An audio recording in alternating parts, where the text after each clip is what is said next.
ਸਤਿ ਸ਼੍ਰੀ ਅਕਾਲ ਜੀ। ਮੈਂ ਗੁਰਬੀਰ ਸਿੰਘ, ਜਿਵੇਂ ਕਿ ਤੁਸੀਂ ਜਾਣਦੇ ਹੋ ਐਜ਼ ਅ ਗੁਰਬੀਰ ਮੇਕਓਵਰ ਮੇਰਾ ਪੇਜ ਆ, ਜਿਹਨੂੰ ਤੁਸੀਂ ਬਹੁਤ ਪਿਆਰ ਦਿੱਤਾ। ਪੇਸ਼ੇ ਵਜੋਂ ਮੈਂ ਇੱਕ ਮੇਕਅਪ ਆਰਟਿਸਟ ਹਾਂ। ਅੱਜ ਤੁਹਾਡੇ ਨਾਲ ਆਪਣੀ ਲਾਈਫ ਦੀਆਂ ਕੁਝ ਗੱਲਾਂ ਸਾਂਝੀਆਂ ਕਰਾਂਗੇ। ਕਿਵੇਂ ਮੈਂ ਇਸ ਲਾਈਨ 'ਚ ਆਇਆ, ਕਿਵੇਂ ਮੈਂ ਇਸ ਪ੍ਰੋਫੈਸ਼ਨ ਨੂੰ ਚੂਜ਼ ਕੀਤਾ ਅਤੇ ਕੀ ਮੁਸ਼ਕਲਾਂ ਆਈਆਂ। ਸਭ ਤੋਂ ਪਹਿਲਾਂ ਬਹੁਤ ਸਾਰੀਆਂ ਮੁਸ਼ਕਲਾਂ ਆਉਂਦੀਆਂ ਲਾਈਫ ਦੇ ਵਿੱਚ, ਪਰ ਜ਼ਰੂਰੀ ਨਹੀਂ ਕਿ ਉਹਨਾਂ ਮੁਸ਼ਕਲਾਂ ਤੋਂ ਡਰ ਕੇ ਅਸੀਂ ਪਿੱਛੇ ਹਟ ਜਾਈਏ। ਜ਼ਿੰਦਗੀ ਜੋ ਵੀ ਤੁਸੀਂ ਕਰਨਾ ਚਾਹੁੰਦੇ ਹੋ, ਉਹ ਤੁਹਾਡਾ ਇੱਕ ਗੋਲ ਹੋਣਾ ਚਾਹੀਦਾ ਹੈ ਕਿ ਤੁਸੀਂ ਉਹਨੂੰ ਕਿਵੇਂ ਅਚੀਵ ਕਰਦੇ ਹੋ। ਹਰ ਕੰਮ ਸ਼ੁਰੂ ਕਰਨ ਤੋਂ ਪਹਿਲਾਂ ਇਨਸਾਨ ਨੂੰ ਬਹੁਤ ਸਾਰੀਆਂ ਮੁਸ਼ਕਲਾਂ ਮੈਨੂੰ ਵੀ ਆਈਆਂ। ਰਿਸ਼ਤੇਦਾਰਾਂ ਦੇ ਮਿਹਣੇ ਤਾਨੇ ਬਰਦਾਸ਼ਤ ਕੀਤੇ ਵੀ ਇਹ ਵੀ ਕੋਈ ਕੰਮਾਂ 'ਚੋਂ ਕੰਮ ਆ, ਜਾਂ ਇਹ ਵੀ ਕੋਈ ਸਹੀ ਨਹੀਂ ਹੈ। ਕਿ ਜੱਟ ਫੈਮਿਲੀ ਤੋਂ ਬਿਲੋਂਗ ਕਰਨ ਦੇ ਬਾਵਜੂਦ ਵੀ ਮੈਂ ਇਸ ਪ੍ਰੋਫੈਸ਼ਨ ਨੂੰ ਚੂਜ਼ ਕੀਤਾ ਅਤੇ ਅੱਜ ਮੈਨੂੰ ਕੋਈ ਇਸ ਗੱਲ 'ਤੇ ਕੋਈ ਸ਼ਿਕਵਾ ਨਹੀਂ ਕਿ ਮੈਨੂੰ ਬਹੁਤ ਵਧੀਆ ਲੱਗਦਾ ਹੈ ਕਿ ਮੈਂ ਆਪਣੀ ਲਾਈਫ ਦੇ ਇੱਕ ਸੁਪਨੇ ਨੂੰ ਪੂਰਾ ਕੀਤਾ, ਕੁਛ ਹਟ ਕੇ ਕਰਨ ਦੀ ਕੋਸ਼ਿਸ਼ ਕੀਤੀ। ਸਕੂਲ ਅਤੇ ਕਾਲਜ ਦੀ ਪੜ੍ਹਾਈ ਪੂਰੀ ਕਰਨ ਤੋਂ ਬਾਅਦ ਜਦੋਂ ਕੁਛ ਵੀ ਕਿਸੇ ਪਾਸੇ ਰਾਹ ਨਹੀਂ ਲੱਭਿਆ, ਅਤੇ ਫਿਰ ਮੈਨੂੰ ਇਸ ਲਾਈਨ ਦੇ ਵਿੱਚ ਮਤਲਬ ਆਪਣੇ ਸੁਪਨੇ ਨੂੰ ਪੂਰਾ ਕਰਨ ਲਈ ਆਉਣਾ ਪਿਆ। ਸਟਾਰਟਿੰਗ ਦੇ ਵਿੱਚ ਤਾਂ ਰਿਸ਼ਤੇਦਾਰਾਂ ਨੇ ਬੋਲਣਾ ਚੱਲਣਾ ਹੀ ਛੱਡਤਾ ਸੀਗਾ ਵੀ ਅਸੀਂ ਲੋਕਾਂ ਨੂੰ ਕੀ ਦੱਸਾਂਗੇ ਵੀ ਇਹ ਮੇਕਅਪ ਕਰਦਾ। ਅਤੇ ਤੁਹਾਨੂੰ ਪਤਾ ਕੰਮ ਕੋਈ ਵੀ ਛੋਟਾ ਜਾਂ ਵੱਡਾ ਨਹੀਂ ਹੁੰਦਾ। ਇਹ ਗੱਲ ਕਹਿਣ ਨੂੰ ਬਹੁਤ ਸੌਖੀ ਲੱਗਦੀ ਹੈ, ਬਟ ਜਦੋਂ ਆਪਣੇ 'ਤੇ ਲਾਗੂ ਕਰਨੀ ਪਵੇ ਫਿਰ ਸਾਰੇ ਸਾਥ ਛੱਡ ਜਾਂਦੇ ਆ। ਕਿਸੇ ਦਾ ਸਾਥ ਨਾ ਹੋਣ ਦੇ ਬਾਵਜੂਦ ਵੀ ਮੈਂ ਇਸ ਖੁਦ ਆਪਣੇ ਪੈਰਾਂ 'ਤੇ ਹੀ ਸਾਰਾ ਸਫ਼ਰ ਤੈਅ ਕੀਤਾ ਅਤੇ ਸਫ਼ਰ ਤੈਅ ਕਰਕੇ ਅੱਜ ਜਦੋਂ ਮੈਂ ਇਸ ਮੁਕਾਮ 'ਤੇ ਹਾਂ ਅਤੇ ਮੈਨੂੰ ਆਪਣੇ ਆਪ 'ਤੇ ਪ੍ਰਾਊਡ ਵੀ ਫੀਲ ਹੁੰਦਾ। ਕਈ ਵਾਰ ਫੈਮਿਲੀ 'ਚੋਂ ਮਾਂ ਪਿਓ ਦਾ ਸਾਇਆ ਸਿਰ 'ਤੇ ਨਾ ਹੋਣਾ, ਸਭ ਕੁਛ ਖੁਦ ਬ ਖੁਦ ਕਰਨਾ ਬਹੁਤ ਵੱਡੀ ਗੱਲ ਸੀ ਮੇਰੇ ਲਈ। ਔਰ ਇੰਨੀ ਨੁਕਤਾਚੀਨੀ ਦਾ ਸ਼ਿਕਾਰ ਹੋਣ ਦੇ ਬਾਵਜੂਦ ਵੀ ਮੈਂ ਕਿਸੇ ਦੀ ਪਰਵਾਹ ਨਹੀਂ ਕੀਤੀ। ਅਗਰ ਪਰਵਾਹ ਕਰਦਾ ਤਾਂ ਸ਼ਾਇਦ ਅੱਜ ਮੈਂ ਇਸ ਮੁਕਾਮ 'ਤੇ ਨਾ ਹੁੰਦਾ। ਜ਼ਿੰਦਗੀ ਨੂੰ ਸੌਖਾ ਕਰਨ ਦੇ ਲਈ ਆਪਣੇ ਸੁਪਨਿਆਂ ਨੂੰ ਪੂਰਾ ਕਰਨਾ ਪੈਂਦਾ, ਅਤੇ ਆਪਣੇ ਸੁਪਨਿਆਂ ਨੂੰ ਪੂਰਾ ਕਰਨ ਦੇ ਲਈ ਦੁਨੀਆ ਦੇ ਨਾਲ ਲੜਨਾ ਪੈਂਦਾ, ਵਰਨਾ ਦੁਨੀਆ ਤੁਹਾਨੂੰ ਕੁਛ ਵੀ ਨਹੀਂ ਕਰਨ ਦੇਊਗੀ। ਜੇ ਤੁਸੀਂ ਇਹ ਸੋਚ ਕੇ ਬਹਿ ਗਏ ਕਿ ਕੋਈ ਕੀ ਸੋਚੂਗਾ, ਕੋਈ ਕੀ ਕਹੂਗਾ, ਸਭ ਤੋਂ ਵੱਡੀ ਸਾਡੀ ਮੁਸ਼ਕਿਲ ਹੀ ਇਹ ਹੈ ਕਿ ਕੋਈ ਕੀ ਕਹੂਗਾ। ਜੇ ਅਸੀਂ ਲੋਕਾਂ ਦੀ ਪਰਵਾਹ ਕਰਨ ਲੱਗੇ ਤਾਂ ਸ਼ਾਇਦ ਅਸੀਂ ਆਪਣੇ ਆਪ ਨੂੰ ਭੁੱਲ ਜਾਵਾਂਗੇ। ਅਸੀਂ ਕੀ ਹਾਂ, ਦੁਨੀਆ 'ਤੇ ਕੀ ਕਰਨ ਚਾਹੁੰਦੇ ਹਾਂ, ਜ਼ਿੰਦਗੀ ਜੀਣ ਆਏ ਹਾਂ, ਕੱਟਣ ਨਹੀਂ। ਸੋ ਇਸ ਸੁਪਨੇ ਨੂੰ ਪੂਰਾ ਕਰਨ ਦੇ ਲਈ ਮੈਂ ਇਸ ਪ੍ਰੋਫੈਸ਼ਨ ਦੇ ਵਿੱਚ ਆਇਆ ਅਤੇ ਅੱਜ ਮੈਨੂੰ ਮਾਣ ਮਹਿਸੂਸ ਹੁੰਦਾ ਹੈ ਕਿ ਮੈਨੂੰ ਇੰਨੇ ਲੋਕ ਜਾਣਦੇ ਆ ਗੁਰਬੀਰ ਮੇਕਓਵਰ ਦੇ ਨਾਮ ਤੋਂ। ਲੋਕ ਵਿਸ਼ਵਾਸ ਕਰਦੇ ਆ ਮੇਰੇ 'ਤੇ।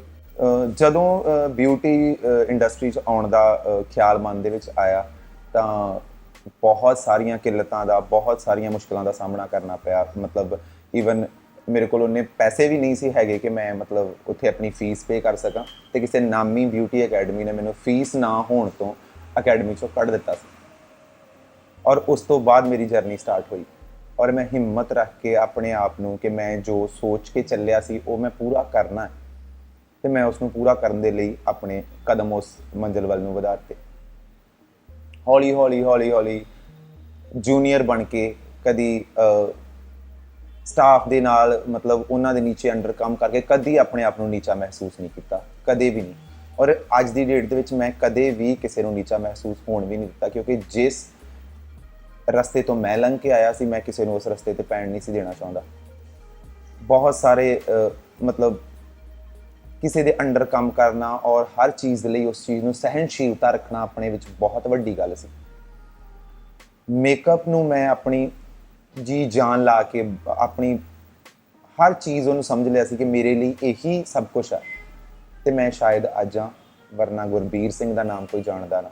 ਸਭ ਤੋਂ ਪਹਿਲਾਂ 3-4 ਸਾਲ ਜੌਬ ਕਰਨ ਤੋਂ ਬਾਅਦ ਫਿਰ ਮੈਂ ਹੌਲੀ ਇਸ ਪ੍ਰੋਫੈਸ਼ਨ 'ਚ ਖੁਦ ਦਾ ਆਪਣਾ ਕੰਮ ਕਰਨ ਦੇ ਬਾਰੇ ਸੋਚਿਆ। ਅਤੇ ਸਭ ਤੋਂ ਪਹਿਲਾਂ ਤਰਨਤਾਰਨ ਦੇ ਵਿੱਚ ਮੈਂ ਸੰਨ 2013 ਦੇ ਵਿੱਚ ਮੈਂ ਆਪਣਾ ਪਹਿਲਾ ਸੈਲੂਨ ਜਿਹੜਾ ਉਹ ਓਪਨ ਕੀਤਾ। ਉਸ ਤੋਂ ਬਾਅਦ ਵੀ ਬਹੁਤ ਸਾਰੀਆਂ ਮੁਸ਼ਕਿਲਾਂ ਆਈਆਂ, ਮਤਲਬ ਹਰ ਚੀਜ਼ ਦੇ ਲਈ ਮੈਨੂੰ ਸਟਰਗਲ ਕਰਨਾ ਪਿਆ। ਫਿਰ ਹੌਲੀ ਕਦਮ ਵੱਧਦੇ ਇਸ ਤਰ੍ਹਾਂ ਕਿ 2-4 ਲੋਕ ਜਾਣਨ ਲੱਗ ਗਏ। ਜਾਣਨ ਤੋਂ ਬਾਅਦ ਫਿਰ ਇੰਨੀ ਪਹਿਚਾਣ ਬਣੀ ਕਿ ਥੋੜ੍ਹੇ ਟਾਈਮ ਬਾਅਦ, ਕੁਝ ਸਾਲਾਂ ਬਾਅਦ ਮੈਂ ਪੱਟੀ ਦੇ ਵਿੱਚ ਵੀ ਆਪਣਾ ਗੁਰਬੀਰ ਮੇਕਓਵਰ ਨਾਮ ਦਾ ਸੈਲੂਨ ਜਿਹੜਾ ਵਾ ਉਹ ਓਪਨ ਕੀਤਾ, ਜਿੱਥੇ ਅਸੀਂ ਹੁਣ ਅਕੈਡਮੀ ਕਲਾਸਿਸ ਵੀ ਦਿੰਦੇ ਹਾਂ, ਮੇਕਅਪ ਟ੍ਰੇਨ ਵੀ ਮੈਂ ਕਰਦਾ, ਮੇਕਅਪ ਵੀ ਕਰਦੇ ਹਾਂ। ਬਹੁਤ ਸਾਰੇ ਲੋਕ ਪਿਆਰ ਦਿੰਦੇ ਆ, ਬਹੁਤ ਸਾਰਾ ਮਾਣ ਦਿੰਦੇ ਆ। ਖੁਸ਼ੀ ਹੁੰਦੀ ਹੈ ਕਿ ਮੈਂ ਉਹਨਾਂ ਰਾਹਾਂ 'ਚ ਲੰਘ ਕੇ ਅੱਜ ਇੱਥੋਂ ਤੱਕ ਪਹੁੰਚਿਆ ਹਾਂ ਤਾਂ ਸਿਰਫ ਬਦੌਲਤ ਸਿਰਫ ਸਾਰਿਆਂ ਦੇ ਪਿਆਰ ਕਰਕੇ। ਵਰਨਾ ਰਿਸ਼ਤੇਦਾਰ ਜਾਂ ਫਿਰ ਜੋ ਬਹੁਤ ਤੁਹਾਡੀ ਨੇੜਤਾ ਰੱਖਣ ਵਾਲੇ ਸੀ ਉਹਨਾਂ ਨੇ ਇੱਕ ਵਾਰ ਤਾਂ ਸਾਥ ਛੱਡ ਦਿੱਤਾ ਸੀ। ਇਹ ਸਿਰਫ ਮੈਨੂੰ ਮੇਰੇ ਪਿਆਰ ਕਰਨ ਵਾਲਿਆਂ ਦਾ ਨਤੀਜਾ ਹੈ ਜਾਂ ਦੁਆਵਾਂ ਦਾ ਨਤੀਜਾ ਹੈ ਕਿ ਮੈਂ ਅੱਜ ਇੱਥੇ ਹਾਂ। ਇੱਕ ਛੋਟੇ ਜਿਹੇ ਪਿੰਡ ਤੋਂ ਹੋਣ ਦੇ ਬਾਅਦ ਵੀ ਜਿੱਥੇ ਕੋਈ ਬੁਨਿਆਦੀ ਸਹੂਲਤਾਂ ਵੀ ਚੰਗੀ ਤਰ੍ਹਾਂ ਨਹੀਂ ਪਹੁੰਚ ਪਾਉਂਦੀਆਂ, ਜਿੱਥੇ ਬਿਊਟੀ ਇੰਡਸਟਰੀ ਬਾਰੇ ਕੋਈ ਜਾਣਦਾ ਨਹੀਂ ਸੀਗਾ, ਜਿੱਥੋਂ ਮੇਰੇ ਲਈ ਟਰੈਵਲ ਕਰਕੇ ਅੰਮ੍ਰਿਤਸਰ ਵਰਗੇ ਵੱਡੇ ਸ਼ਹਿਰ ਦੇ ਵਿੱਚ ਜਾਣਾ ਵੀ ਬਹੁਤ ਜ਼ਿਆਦਾ ਔਖਾ ਸੀਗਾ। ਫਿਰ ਚੋਰੀ ਕਿਸੇ ਨੂੰ ਦੱਸੇ ਬਿਨਾਂ ਮੈਂ ਮਤਲਬ ਇਸ ਪ੍ਰੋਫੈਸ਼ਨ 'ਚ ਆਉਣ ਦੀ ਕੋਸ਼ਿਸ਼ ਕੀਤੀ ਕਿ ਜਦੋਂ ਤੱਕ ਮੈਂ ਕਾਮਯਾਬ ਨਹੀਂ ਹੁੰਦਾ ਮੈਂ ਕਿਸੇ ਨੂੰ ਨਹੀਂ ਦੱਸਾਂਗਾ। ਜਿਵੇਂ ਜਿਵੇਂ ਪਤਾ ਲੱਗਦਾ ਗਿਆ ਸਾਰਿਆਂ ਨੇ ਉਹਦੇ ਬਾਰੇ ਗੱਲਾਂ ਕਰਨੀਆਂ ਸ਼ੁਰੂ ਕਰ ਦਿੱਤੀਆਂ ਕਿ ਇਹ ਕੋਈ ਕੰਮ ਨਹੀਂ ਗਾ, ਇਹ ਵੀ ਕੋਈ ਕੰਮਾਂ 'ਚੋਂ ਕੰਮ ਆ, ਜੱਟਾਂ ਦਾ ਮੁੰਡਾ ਹੈ, ਖੇਤੀਬਾੜੀ ਕਰੂਗਾ। ਇੱਕ ਤਾਂ ਸਾਡੀ ਇਹ ਸੋਚ ਆ ਕਿ ਜੱਟਾਂ ਦਾ ਮੁੰਡਾ ਸਿਰਫ ਤੇ ਸਿਰਫ ਖੇਤੀਬਾੜੀ ਹੀ ਕਰ ਸਕਦਾ। ਅੰਦਰ ਆਪਣੇ ਦੱਬੇ ਹੁਨਰ ਨੂੰ ਲੁਕਾ ਕੇ ਕਈ ਲੋਕ ਦੁਨੀਆ ਤੇ ਜਿਉਂਦੇ ਆ ਤੇ ਕਦੇ ਵੀ ਉਹ ਆਪਣੇ ਉਸ ਹੁਨਰ ਨੂੰ ਲੋਕਾਂ ਦੇ ਸਾਹਮਣੇ ਨਹੀਂ ਰੱਖ ਪਾਉਂਦੇ, ਸਿਰਫ ਇਸ ਕਰਕੇ ਕਿ ਲੋਕ ਸਾਡੇ ਬਾਰੇ ਕੀ ਸੋਚਣਗੇ। ਤੇ ਜਦੋਂ ਤੱਕ ਉਹ ਆਪਣੇ ਅੰਦਰ ਦੀ ਗੱਲ ਨੂੰ ਬਾਹਰ ਲੋਕਾਂ ਸਾਹਮਣੇ ਰੱਖਦੇ ਆ ਸ਼ਾਇਦ ਉਦੋਂ ਤੱਕ ਵਕਤ ਬੀਤ ਚੁੱਕਾ ਹੁੰਦਾ, ਜਾਂ ਤਾਂ ਉਹ ਆਪਣੀ ਉਮਰ ਨੂੰ ਲੈ ਕੇ ਇਸ ਚੀਜ਼ ਲਈ ਹਾਵੀ ਹੋ ਜਾਂਦਾ ਕਿ ਮੇਰੀ ਹੁਣ ਇੱਕ ਉਮਰ ਹੋ ਗਈ ਆ, ਮੇਰਾ ਸਟੱਡੀ ਕਰਨ ਦਾ ਹੁਣ ਟਾਈਮ ਲੰਘ ਗਿਆ ਹੈ, ਮੈਂ ਹੁਣ ਪੜ੍ਹ ਨਹੀਂ ਸਕਦਾ, ਪੜ੍ਹ ਸਕਦਾ ਸੀ ਜਦੋਂ ਮੈਂ ਜਵਾਨ ਸੀ, ਹੁਣ ਮੇਰਾ ਮਤਲਬ ਇੱਕ ਟਾਈਮ ਪੀਰੀਅਡ ਜਿਹੜਾ ਵਾ ਉਹ ਗੁਜ਼ਰ ਚੁੱਕਿਆ ਹੈ, ਹੁਣ ਮੈਂ ਕੁਝ ਕਰ ਨਹੀਂ ਸਕਦਾ। ਸੋ ਇਹਨਾਂ ਗੱਲਾਂ ਵਿੱਚ ਉਲਝ ਕੇ ਸਾਰੀ ਉਮਰ ਸੁਪਨਿਆਂ ਨੂੰ ਆਪਣਿਆਂ ਨੂੰ ਦਬਾ ਕੇ ਜੀਂਦੇ ਆ ਲੋਕ ਤੇ ਉਸ ਦੱਬੇ ਹੋਏ ਸੁਪਨਿਆਂ ਦੇ ਅੰਦਰ ਆਪਣੇ ਆਪ ਨੂੰ ਮਾਰ ਲੈਂਦੇ ਆ ਲੋਕ। ਸੁਪਨਿਆਂ ਦਾ ਮਰਨਾ ਵੀ ਇਨਸਾਨ ਦੇ ਮਰਨ ਦੇ ਬਰਾਬਰ ਹੀ ਹੁੰਦਾ ਤੇ ਸੁਪਨਿਆਂ ਨੂੰ ਪੂਰਾ ਕਰਨਾ ਆਪਣੇ ਆਪ 'ਚ ਇੱਕ ਜੀਣ ਦੀ ਵੱਡੀ ਪ੍ਰਾਪਤੀ ਹੈ। ਆਪਣੇ ਸੁਪਨਿਆਂ ਨੂੰ ਪੂਰਾ ਕਰਨ ਦੇ ਲਈ ਮੈਂ ਇਸ ਰਾਹ ਤੇ ਤੁਰਿਆ, ਬਹੁਤ ਸਾਰੀਆਂ ਮੁਸ਼ਕਲਾਂ ਨੂੰ ਪਾਰ ਕਰਦਾ ਮੈਂ ਇੱਥੋਂ ਤੱਕ ਪਹੁੰਚਿਆ ਤੇ ਮੈਨੂੰ ਅੱਜ ਸ਼ੁਕਰਗੁਜ਼ਾਰ ਹਾਂ ਮੈਂ ਵਾਹਿਗੁਰੂ ਦਾ ਕਿ ਜਿਹਦਾ ਹੱਥ ਮੇਰੇ ਸਿਰ ਤੇ ਹਮੇਸ਼ਾ ਰਿਹਾ ਹੈ ਕਿ ਮੈਨੂੰ ਕਦੀ ਡੋਲਣ ਨਹੀਂ ਦਿੱਤਾ। ਬਹੁਤ ਸਾਰੀਆਂ ਮੁਸ਼ਕਲਾਂ ਆਈਆਂ, ਕਈ ਵਾਰ ਮੇਰਾ ਕੰਮ ਵੀ ਸਟਾਰਟਿੰਗ ਦੇ ਵਿੱਚ ਜਦੋਂ ਮੈਂ ਸੀ ਲੋਕਾਂ ਨੂੰ ਪਸੰਦ ਨਹੀਂ ਸੀ ਆਇਆ, ਪਰ ਬਹੁਤ ਸਾਰਾ ਲੋਕ ਐਵੇਂ ਦੇ ਵੀ ਜਿਹੜੇ ਮੇਰੇ ਇਸ ਕੰਮ ਨੂੰ ਐਪਰੀਸ਼ੀਏਟ ਕਰਦੇ ਸੀਗੇ ਤੇ ਬਹੁਤ ਸਾਰੇ ਪਿਆਰ ਦੇ ਸਦਕਾ ਮੈਂ ਇਸ ਜਰਨੀ ਨੂੰ ਪਾਰ ਕੀਤਾ। 10ਵੀਂ ਦੀ ਪੜ੍ਹਾਈ ਇੱਕ ਪਿੰਡ ਤੋਂ ਪੂਰੀ ਹੋਈ ਸੀ ਔਰ ਬੈਕਗ੍ਰਾਉਂਡ ਖੇਤੀਬਾੜੀ ਤੋਂ ਹੋਣ ਕਰਕੇ ਕਿਸੇ ਨੇ ਇਸ ਕੰਮ ਨੂੰ ਪ੍ਰਵਾਨ ਹੀ ਨਹੀਂ ਕੀਤਾ। ਜਦੋਂ ਕਿਸੇ ਪ੍ਰੋਗਰਾਮ ਤੇ ਕਿਸੇ ਵਿਆਹ ਸ਼ਾਦੀ ਵਿੱਚ ਜਾਣਾ ਤੇ ਹਮੇਸ਼ਾ ਮੇਰੇ ਬਾਰੇ ਗੱਲ ਹੋਣੀ, ਸੁਣ ਲੈਣਾ, ਬਹੁਤ ਦੁੱਖ ਹੋਣਾ, ਕਈ ਵਾਰ ਮਨ ਭਰ ਕੇ ਉੱਥੋਂ ਮੈਂ ਉੱਠ ਜਾਣਾ। ਮੇਰੇ ਬਾਰੇ ਗੱਲਾਂ ਇਹ ਹੋਣੀਆਂ ਕਿ ਇਹ ਬੇਇੱਜ਼ਤੀ ਕਰਾਉਣ ਵਾਲਾ ਕੰਮ ਆ, ਅਸੀਂ ਲੋਕਾਂ ਨੂੰ ਕੀ ਦੱਸੀਏ, ਅਸੀਂ ਕਿਵੇਂ ਦੱਸ ਸਕਦੇ ਹਾਂ, ਇਹ ਕੰਮ ਸਾਡੀ ਫੈਮਿਲੀ ਨੂੰ ਸੂਟ ਨਹੀਂ ਕਰਦਾ। ਬੈਕਗਰਾਉਂਡ ਖੇਤੀਬਾੜੀ ਤੋਂ ਸੀ, ਸੋ ਕੋਸ਼ਿਸ਼ ਸਾਰਿਆਂ ਦੀ ਇਹ ਸੀ ਕਿ ਮੈਂ ਵੀ ਖੇਤੀਬਾੜੀ ਹੀ ਕਰਾਂ। ਸੋ ਇਸ ਕਰਕੇ ਸਾਰਿਆਂ ਨੇ ਉਸ ਚੀਜ਼ ਨੂੰ ਪ੍ਰਵਾਨ ਨਹੀਂ ਕੀਤਾ। ਪਿੰਡ ਹੋਣ ਕਰਕੇ ਏਰੀਆ ਉਸ ਤਰ੍ਹਾਂ ਦਾ ਸੀਗਾ, ਬੈਕਵਰਡ ਮਤਲਬ ਸੋਚ ਸੀਗੀ, ਜਿਹਦੀ ਵਜ੍ਹਾ ਕਰਕੇ ਸ਼ਾਇਦ ਮੇਰੇ ਰਾਹ ਦੇ ਰੋੜੇ ਬਹੁਤ ਸਾਰੇ ਮੈਨੂੰ ਪਾਰ ਕਰਨੇ ਪਏ। ਔਰ ਇਹਨਾਂ ਸਾਰੀਆਂ ਮੁਸ਼ਕਲਾਂ ਦਾ ਇੱਕੋ ਇੱਕ ਕਾਰਨ ਸੀ ਕਿ ਲੋਕਾਂ ਨੂੰ ਇਸ ਬਾਰੇ ਨੌਲੇਜ ਨਹੀਂ ਸੀ ਤੇ ਜਦੋਂ ਨੌਲੇਜ ਹੋਈ ਉਦੋਂ ਫਿਰ ਸਾਰੇ ਪੁੱਛਣ ਲੱਗੇ। ਸਾਰਿਆਂ ਨੇ ਕਿਸੇ ਦਾ ਧਿਆਨ ਸੀ, ਮੇਰੇ ਜਿਹੜੇ ਕਲਾਸਮੇਟ ਸੀਗੇ ਉਹਨਾਂ ਦਾ ਕਿਸੇ ਦਾ ਧਿਆਨ ਕੋਈ ਆਰਮੀ ਵੱਲ ਨੂੰ ਚਲਾ ਗਿਆ, ਕੋਈ ਕਿਸੇ ਤਰ੍ਹਾਂ ਦੀ ਸਟੱਡੀ ਕਰਨ ਲੱਗ ਗਿਆ, ਕੁਝ ਖੇਤੀਬਾੜੀ ਨੂੰ ਲੱਗ ਗਏ, ਪਰ ਇਸ ਪ੍ਰੋਫੈਸ਼ਨ ਨੂੰ ਇਕਲੌਤਾ ਮੈਂ ਸੀਗਾ ਜਿਨਨੇ ਇਸ ਪ੍ਰੋਫੈਸ਼ਨ ਨੂੰ ਆਪਣਾ ਮਤਲਬ ਸ਼ੌਂਕ ਨੂੰ ਪ੍ਰੋਫੈਸ਼ਨ ਬਣਾ ਲਿਆ। ਤੇ ਜਦੋਂ ਸ਼ੌਂਕ ਪ੍ਰੋਫੈਸ਼ਨ ਬਣਦਾ ਤਾਂ ਸਿਰਫ ਪ੍ਰੋਫੈਸ਼ਨ ਨਹੀਂ ਰਹਿੰਦਾ, ਉਹ ਜਨੂਨ ਬਣ ਜਾਂਦਾ। ਤੇ ਉਸੇ ਜਨੂਨ ਨੂੰ ਮੁੱਖ ਰੱਖ ਕੇ ਮੈਂ ਇੱਥੋਂ ਤੱਕ ਵਧਿਆ ਤੇ ਇੱਕ ਸਬਕ ਬਣ ਗਿਆ ਮੇਰੇ ਲਈ ਕਿ ਲਾਈਫ ਦੇ ਵਿੱਚ ਕੋਈ ਵੀ ਕੰਮ ਛੋਟਾ ਜਾਂ ਵੱਡਾ ਨਹੀਂ ਹੁੰਦਾ, ਬੰਦੇ ਦੀ ਸੋਚ ਛੋਟੀ ਵੱਡੀ ਹੁੰਦੀ ਹੈ। ਤੇ ਜਦੋਂ ਸੋਚ ਸਾਡੀ ਉੱਚੀ ਹੋਏਗੀ ਸਾਨੂੰ ਕੋਈ ਵੀ ਕੰਮ ਨਿੱਕਾ ਨਹੀਂ ਲੱਗੇਗਾ। ਇਸ ਜ਼ਿੰਦਗੀ ਦੇ ਵਿੱਚ ਪੈਸਾ ਕਮਾਉਣਾ ਸਭ ਤੋਂ ਜ਼ਰੂਰੀ ਸੀ ਔਰ ਪੈਸੇ ਦੇ ਬਿਨਾਂ ਇਨਸਾਨ ਦੀ ਇੱਜ਼ਤ ਨਹੀਂ ਆ। ਇਹ ਜ਼ਿੰਦਗੀ ਦੇ ਇਹਨਾਂ ਉਤਾਰ ਚੜਾਵਾਂ ਤੋਂ ਬਾਅਦ ਮੈਂ ਵੇਖ ਲਿਆ ਸੀ। ਜਦੋਂ ਕੋਈ ਇਨਸਾਨ ਕਿਸੇ ਕੰਮ ਦੇ ਲਈ ਬਹੁਤ ਜ਼ਿਆਦਾ ਨੀਚੇ ਆ ਜਾਂਦਾ ਹੈ ਤਾਂ ਉਸਨੂੰ ਸਾਰੇ ਰਿਸ਼ਤੇਦਾਰ, ਭੈਣ ਭਰਾ, ਜੋ ਵੀ ਉਹਦੇ ਨੇੜਤਾ ਰੱਖਣ ਵਾਲੇ ਨਾ ਉਹਦਾ ਸਾਥ ਛੱਡ ਜਾਂਦੇ। ਤੇ ਜਦੋਂ ਉਹ ਕਿਸੇ ਨਾ ਕਿਸੇ ਲੈਵਲ ਤੇ ਕਾਮਯਾਬ ਹੋ ਜਾਂਦਾ ਹੈ ਤਾਂ ਉਹਦਾ ਸਾਥ ਦੇਣ ਲਈ ਬਹੁਤ ਸਾਰੇ ਆਉਣਗੇ, ਪਰ ਅਸਲੀ ਸਾਥ ਦੇਣ ਵਾਲੇ ਉਹ ਲੋਕ ਹੁੰਦੇ ਆ ਜਿਹੜੇ ਮੁਸ਼ਕਿਲ ਵਿੱਚ ਖੜੇ ਹੁੰਦੇ ਆ। ਉਹਨਾਂ ਮੁਸ਼ਕਿਲਾਂ ਦੇ ਵਿੱਚ ਕੁਝ ਚਿਹਰੇ ਸੀਗੇ ਜਿਨ੍ਹਾਂ ਨੇ ਮੇਰੇ ਨੂੰ ਬਹੁਤ ਸਾਥ ਦਿੱਤਾ।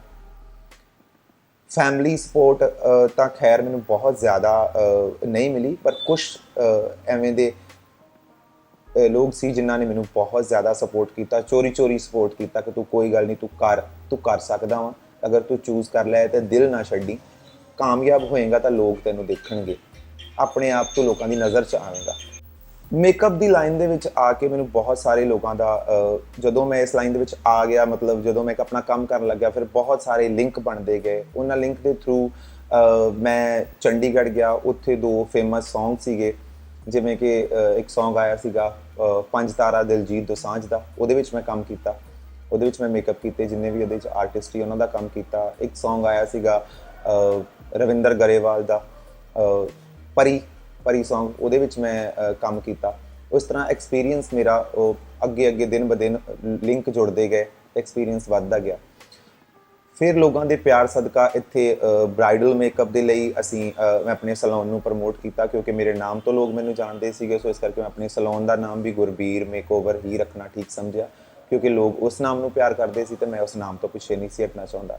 ਇਸ ਨਾਮ ਨੂੰ ਲੈ ਕੇ ਵੀ ਬਹੁਤ ਸਾਰੇ ਵਾਦ ਵਿਵਾਦ ਹੋਏ ਕਿ ਇਹ ਨਾਮ ਕਿੱਦਾਂ ਦਾ ਹੈ, ਜਾਂ ਕਿਵੇਂ ਆ, ਜਾਂ ਕੀ ਆ, ਇਹ ਜੱਚਦਾ ਨਹੀਂ ਆ, ਇਹ ਮੇਕਓਵਰ ਨਹੀਂ ਹੋ ਸਕਦਾ, ਜਾਂ ਇੱਦਾਂ ਦੇ ਕਈ ਸਵਾਲ। ਮੇਰੇ ਕੁਛ ਹੇਟਰਸ ਵੀ ਹੁੰਦੇ ਆ, ਤੁਹਾਨੂੰ ਪਤਾ, ਫੈਨ ਵੀ ਹੁੰਦੇ ਆ, ਸਭ ਨੇ ਆਪਣੀ ਰਾਏ ਦਿੱਤੀ ਤੇ ਮੇਰੇ ਜੋ ਦਿਲ ਨੇ ਕਿਹਾ ਮੈਂ ਉਸ ਨੂੰ ਅੱਗੇ ਲੈ ਕੇ ਆਂਦਾ ਕਿ ਜੋ ਮੇਰਾ ਮਨ ਕਰਦਾ ਹੈ, ਜਿਸ ਨਾਮ ਦਾ ਸਦਕਾ ਮੈਂ ਇੱਥੇ ਆ, ਮੈਂ ਉਸ ਨਾਮ ਨੂੰ ਕਿਵੇਂ ਛੱਡ ਕੇ। ਕੁਝ ਲੋਕਾਂ ਨੇ ਇਹ ਵੀ ਕਿਹਾ ਕਿ ਤੂੰ ਆਪਣਾ ਨਾਮ ਬਦਲ ਕੇ ਆਪਣੇ ਮੇਕਓਵਰ ਦਾ ਨਾਮ ਰੱਖ ਲੈ, ਪਰ ਮੈਨੂੰ ਉਹ ਚੀਜ਼ ਗਵਾਰਾ ਨਹੀਂ ਸੀ, ਕਿਉਂਕਿ ਜੋ ਮੇਰਾ ਨਾਮ ਬਚਪਨ ਤੋਂ ਸੀਗਾ ਮੈਂ ਉਹਨੂੰ ਹੀ ਅੱਗੇ ਲੈ ਕੇ ਆਉਣਾ ਚਾਹੁੰਦਾ ਸੀਗਾ। ਤੇ ਰੱਬ ਦੀ ਮਿਹਰ ਦੇ ਨਾਲ ਉਹ ਨਾਮ ਅੱਗੇ ਆਇਆ ਤੇ ਅੱਜ ਪੱਟੀ ਐਂਡ ਤਰਨਤਾਰਨ ਦੇ ਵਿੱਚ ਲੋਕ ਮੇਰੇ ਨਾਮ ਤੋਂ ਮੈਨੂੰ ਜਾਣਦੇ ਆ। ਹੁਣ ਅੱਜ ਦੀ ਤਾਰੀਖ ਦੇ ਵਿੱਚ ਮੈਨੂੰ ਕੋਈ ਵੀ ਉਸ ਨੂੰ ਕ੍ਰਿਟੀਸਾਈਜ਼ ਨਹੀਂ ਕਰਦਾ, ਸਾਰੇ ਇਨਸਪਾਇਰ ਹੁੰਦੇ ਆ। ਤੇ ਮੈਂ ਚਾਹੁੰਦਾ ਕਿ ਮੇਰੇ ਵੱਲ ਵੇਖ ਕੇ ਸ਼ਾਇਦ ਹੋ ਸਕਦਾ ਕਿਸ ਦੇ ਸੁਪਨਿਆਂ ਨੂੰ ਉਡਾਨ ਮਿਲ ਜਾਵੇ, ਜਾਂ ਕਿਸੇ ਦੇ ਦੱਬੇ ਹੋਏ ਸੁਪਨੇ ਬਾਹਰ ਆ ਜਾਣ ਤੇ ਉਹ ਆਪਣੀ ਲਾਈਫ ਦੇ ਵਿੱਚ ਆਪਣੇ ਸੁਪਨੇ ਨੂੰ ਪੂਰਾ ਕਰ ਸਕੇ। ਇਸ ਇੰਡਸਟਰੀ ਦੇ ਵਿੱਚ ਆਉਣ ਤੋਂ ਬਾਅਦ ਬਹੁਤ ਸਾਰੇ ਲੋਕ ਮਿਲੇ ਜਿਨ੍ਹਾਂ ਦਾ ਸਾਥ ਵੀ ਮਿਲਿਆ, ਤੇ ਬਹੁਤ ਸਾਰੇ ਮਿਲੇ ਜਿਨ੍ਹਾਂ ਤੋਂ ਧੋਖਾ ਵੀ ਮਿਲਿਆ।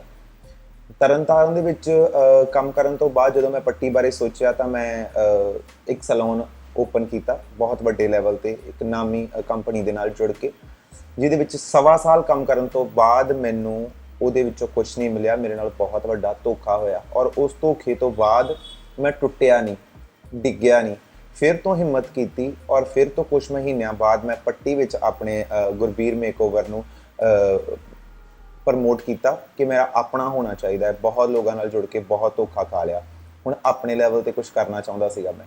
ਤੇ ਪੱਟੀ ਦੇ ਵਿੱਚ ਕੁਛ ਐਵੇਂ ਦਾ ਸੀ ਵੀ ਨਹੀਂ ਜਿੱਥੇ ਕੋਈ ਇੱਕ ਲੜਕਾ ਮੇਕਅਪ ਕਰਦਾ ਹੋਵੇ ਜਾਂ ਫਿਰ ਉਹਦੇ ਮੇਕਅਪ ਦੀਆਂ ਸਕਿੱਲਸ ਜਿਹੜੀਆਂ ਉਹ ਲੋਕਾਂ ਨੂੰ ਪਸੰਦ ਆਉਣ। ਸੋ ਆਪਣੀ ਇੱਕ ਕੋਸ਼ਿਸ਼ ਨੂੰ ਮੈਂ ਇੱਥੇ ਲੈ ਕੇ ਆਇਆ ਤੇ ਉਸ ਕੋਸ਼ਿਸ਼ ਨੂੰ ਬਹੁਤ ਸਾਰਾ ਪਿਆਰ ਮਿਲਿਆ, ਬਹੁਤ ਸਾਰਾ, ਮਤਲਬ ਇੰਨਾ ਵੱਡਾ ਧੋਖਾ ਹੋਣ ਤੋਂ ਬਾਅਦ ਮੈਂ ਪੈਸਾ ਵੀ ਲਾ ਚੁੱਕਾ ਸੀਗਾ ਆਪਣਾ, ਔਰ ਮੇਰੇ ਕੋਲ ਜਿਹੜੀ ਇਨਕਮ ਸੀ ਆਉਣ ਦੀ ਬਜਾਏ ਉਹ ਮਤਲਬ ਜਾ ਚੁੱਕੀ ਸੀ ਮੇਰੇ ਹੱਥੋਂ, ਔਰ ਮੈਂ ਇੱਕ ਵਾਰੀ ਬਿਲਕੁਲ ਖਿਲਰ ਚੁੱਕਾ ਸੀਗਾ, ਔਰ ਆਪਣੇ ਆਪ ਨੂੰ ਸਮੇਟਣਾ ਮੇਰੇ ਲਈ ਬਹੁਤ ਵੱਡੀ ਗੱਲ ਸੀ। ਔਰ ਫਿਰ ਤੋਂ ਮੈਂ ਆਪਣੇ ਆਪ ਨੂੰ ਇਕੱਠਾ ਕੀਤਾ, ਔਰ ਇਕੱਠਾ ਕਰਕੇ ਮੈਂ ਆਪਣੇ ਆਪ ਨੂੰ ਆਪਣੇ ਆਪ ਨੂੰ ਹੀ ਧੱਕਾ ਲਾਇਆ ਕਿ ਆਪਾਂ ਇਸ ਜਗ੍ਹਾ ਤੇ ਜਾ ਕੇ ਆਪਾਂ ਇਹ ਕੁਛ ਕਰ ਸਕਦੇ ਹਾਂ, ਲੋਕਾਂ ਦਾ ਪਿਆਰ ਮਿਲੂਗਾ। ਵਿਸ਼ਵਾਸ ਦੇ ਸਹਾਰੇ ਮੈਂ ਇੱਥੋਂ ਤੱਕ ਪਹੁੰਚਿਆ ਤੇ ਪੱਟੀ ਦੇ ਵਿੱਚ ਇੱਕ ਗੁਰਬੀਰ ਮੇਕਓਵਰ ਨਾਮ ਦਾ ਅਸੀਂ ਸੈਲੂਨ ਓਪਨ ਕੀਤਾ, ਜਿਹਨੂੰ ਬਹੁਤ ਜਲਦੀ ਬਹੁਤ ਵਧੀਆ ਹੁੰਗਾਰਾ ਮਿਲਿਆ, ਔਰ ਇੰਨਾ ਕੁ ਪਿਆਰ ਮਿਲਿਆ ਕਿ ਲੋਕ ਨਾਮ ਤੋਂ ਹੀ ਜਾਣਨ ਲੱਗ ਗਏ। ਇਸ ਇੰਡਸਟਰੀ ਦੇ ਵਿੱਚ ਆਉਣ ਦੇ ਲਈ ਮੈਨੂੰ ਇਕੱਲਾ ਮੈਂ ਕੁਛ ਕਰ ਨਹੀਂ ਸੀ ਸਕਦਾ, ਕਿਉਂਕਿ ਇਕੱਲਾ ਇਨਸਾਨ ਕੁਛ ਵੀ ਨਹੀਂ ਹੁੰਦਾ। ਉਹਦੇ ਲਈ ਮੈਨੂੰ ਮੇਰੇ ਇੰਪਲੋਈਜ਼ ਨਹੀਂ, ਲਾਈਕ ਮੈਨੂੰ ਮੇਰੇ ਫੈਮਿਲੀ ਮੈਂਬਰ ਵਾਂਗ ਮਿਲੇ, ਜੋ ਕਿ ਉਦੋਂ ਤੋਂ ਲੈ ਕੇ ਹੁਣ ਤੱਕ ਮੇਰੇ ਨਾਲ ਅੱਜ ਵੀ ਜੁੜੇ ਆ। ਤਰਨਤਾਰਨ ਨੂੰ ਹੈਂਡਲ ਕਰਨ ਵਾਲਾ ਸਟਾਫ ਵੀ ਮੇਰੇ ਨਾਲ ਉਦੋਂ ਤੋਂ ਹੀ ਹੈ, ਤੇ ਪੱਟੀ ਨੂੰ ਹੈਂਡਲ ਕਰਨ ਵਾਲਾ ਸਟਾਫ ਵੀ, ਔਰ ਬਹੁਤ ਅੱਛਾ, ਲਾਈਕ ਸਾਡਾ ਇੱਕ ਫੈਮਿਲੀ ਵਰਗਾ ਮਾਹੌਲ ਬਣ ਗਿਆ ਕਿ ਉਹ ਅਸੀਂ ਕਦੇ ਵੀ ਇੱਕ ਦੂਸਰੇ ਨੂੰ ਔਨਰ ਜਾਂ ਫਿਰ ਇੰਪਲੋਈ ਵਰਗੀ ਨਜ਼ਰ ਦੇ ਨਾਲ ਦੇਖਿਆ ਹੀ ਨਹੀਂ। ਪੱਟੀ ਨੂੰ ਹੈਂਡਲ ਕਰਨ ਵਾਲੇ ਲੋਕਾਂ ਦਾ ਵੀ ਮੈਂ ਬਹੁਤ ਜ਼ਿਆਦਾ ਧੰਨਵਾਦੀ ਹਾਂ ਕਿ ਉਹਨਾਂ ਨੇ ਇਸ ਆਰਗੇਨਾਈਜੇਸ਼ਨ ਨੂੰ ਇੱਕ ਰੂਪ ਦਿੱਤਾ। ਜਦੋਂ ਮੈਂ ਕਿਤੇ ਨਹੀਂ ਬੈਠ ਸਕਦਾ ਉਹੀ ਹੈਂਡਲ ਕਰਦੇ, ਔਰ ਬਹੁਤ ਅੱਛੇ ਤਰੀਕੇ ਦੇ ਨਾਲ ਉਹ ਮਤਲਬ ਪਬਲਿਕ ਦੇ ਨਾਲ ਵੀ ਉਹਨਾਂ ਦਾ ਪਿਆਰ ਮੇਰੇ ਜਿੰਨਾ ਹੀ ਹੈ, ਔਰ ਤਰਨਤਾਰਨ ਦੇ ਲਈ ਵੀ ਮੈਂ ਵੀ ਉਹਨਾਂ ਦਾ ਥੈਂਕਫੁਲ ਹਾਂ ਕਿ ਉਹ ਉਸ ਆਰਗੇਨਾਈਜੇਸ਼ਨ ਨੂੰ ਹੈਂਡਲ ਕਰਦੇ ਆ ਔਰ ਰਿਪਰੈਜ਼ੈਂਟ ਕਰਦੇ ਆ ਮੈਨੂੰ। ਔਰ ਇਹਨਾਂ ਸਾਰੀਆਂ ਚੀਜ਼ਾਂ ਨੂੰ ਮਿਲਾ ਕੇ ਹੀ ਇੱਕ ਆਰਗੇਨਾਈਜੇਸ਼ਨ ਬਣਦੀ ਹੈ। ਸੋ ਆਪਣੀ ਇੰਨੀ ਸਾਰੀ ਮੈਂ ਜਰਨੀ ਨੂੰ ਪਾਰ ਕਰਕੇ ਔਖੇ ਸੌਖੇ ਰਾਹਾਂ ਨੂੰ ਪਾਰ ਕਰਦਾ ਹੋਇਆ ਮੈਂ ਜਿਸ ਤੱਕ ਪਹੁੰਚਿਆ ਹਾਂ, ਤੇ ਮੈਂ ਆਪਣੇ ਇਹਨਾਂ ਲੋਕਾਂ ਦੀ ਵਜ੍ਹਾ ਦੇ ਨਾਲ ਹੀ ਹਾਂ ਜੋ ਮੇਰੇ ਨਾਲ ਕੰਮ ਕਰਦੇ ਆ। ਸੋ ਉਹਨਾਂ ਦੀ ਸ਼ਾਇਦ ਮਿਹਨਤ ਦਾ ਸਦਕਾ ਹੀ ਹੈ ਕਿ ਮੇਰਾ ਨਾਮ ਅੱਜ ਲੋਕਾਂ ਦੇ ਸਾਹਮਣੇ ਆ, ਜਾਂ ਫਿਰ ਸਾਡਾ ਪਿਆਰ ਦਾ ਸਦਕਾ ਹੈ ਕਿ ਅਸੀਂ ਇੱਕ ਦੂਸਰੇ ਨਾਲ ਜੁੜੇ ਹੋਏ ਹਾਂ ਬਹੁਤ ਪਿਆਰ ਦੇ ਨਾਲ। ਕੁਝ ਲੋਕ ਆਏ ਵੀ ਜ਼ਿੰਦਗੀ ਦੇ ਵਿੱਚ, ਉਹ ਚਲੇ ਵੀ ਗਏ, ਪਰ ਮੈਟਰ ਨਹੀਂ ਕਰਦਾ ਕਿ ਤੁਸੀਂ ਉਸ ਆਪਣੀ ਤੁਹਾਡੀ ਜਰਨੀ ਨਹੀਂ ਰੁਕਦੀ ਕਦੇ ਵੀ, ਉਹਨੂੰ ਤੁਸੀਂ ਜਾਰੀ ਰੱਖਦੇ ਹੋ ਔਰ ਜਾਰੀ ਰੱਖਣੀ ਪੈਂਦੀ ਹੈ। ਜ਼ਿੰਦਗੀ ਜੀਵਨ ਜਾਂਚ ਦੇ ਲਈ ਤੁਹਾਨੂੰ ਉਹ ਸਭ ਕਰਨਾ ਪੈਂਦਾ। ਮੈਂ ਧੰਨਵਾਦੀ ਹਾਂ ਰੈਡਬਾਕਸ ਚੈਨਲ ਦਾ ਮਿਸਟਰ ਗੁਰਚੇਤ ਸਿੰਘ ਜੀ ਦਾ, ਜਿਨ੍ਹਾਂ ਨੇ ਇਹ ਉਪਰਾਲਾ ਕੀਤਾ ਕਿ ਮੇਰੀ ਆਵਾਜ਼ ਨੂੰ ਤੁਹਾਡੇ ਤੱਕ ਪਹੁੰਚਾਉਣ, ਮੇਰੀ ਇੱਕ ਕਹਾਣੀ ਨੂੰ ਤੁਹਾਡੇ ਤੱਕ ਪਹੁੰਚਾਉਣ, ਜਿਹਦੇ ਤੋਂ ਪ੍ਰਭਾਵਿਤ ਹੋ ਕੇ ਸ਼ਾਇਦ ਕੋਈ ਇਸ ਇੰਡਸਟਰੀ ਦੇ ਵਿੱਚ ਅੱਗੇ ਆ ਸਕੇ, ਜਾਂ ਫਿਰ ਆਪਣੇ ਕਿਸੇ ਹੋਰ ਸੁਪਨੇ ਨੂੰ ਪੂਰਾ ਕਰਨ ਦੇ ਲਈ ਜੋ ਉਹਨੇ ਦੱਬ ਕੇ ਰੱਖਿਆ ਹੋਇਆ ਉਹਨੂੰ ਪੂਰਾ ਕਰਨ ਦੇ ਲਈ ਅੱਗੇ ਆ ਸਕੇ। ਸੋ ਤਹਿ ਦਿਲੋਂ ਧੰਨਵਾਦ ਕਰਦਾ ਟੀਮ ਦਾ।